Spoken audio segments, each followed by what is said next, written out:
الحمد لأهله والصلاة على أهلها اما بعد. معززو یو ورور دا پوښتنه کړې ده چې کوچنیانو ته بې اودسه قرآن کریم مسه کول شرعاً څه حکم لري؟ الجواب بالله التوفیق. محترمو، ماشومان په اوداسه باندې امر کول په دې کې حرج وي، تکلیف وي، نو لہذا شرعاً که ماشومان د قرآن کریم مسه یا راخیستل بې اودسه وکړي د زده کړې یا د حفظ لپاره شریعت کې څه مشکل نه لري.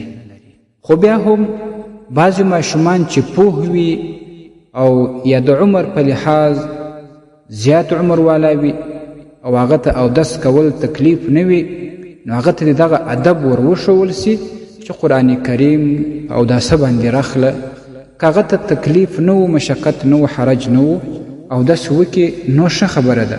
که بیا هم بغیر د اودسه کوم ماشومان رخلی او زده کوي یا حفظ کوي، شرعاً حرج نسته. الدر المختار مع رد المحتار، اول جلد 380 صفحه. الفتاوى الهندية اول جلد 19 صفحه. السلام عليكم ورحمة الله وبركاته.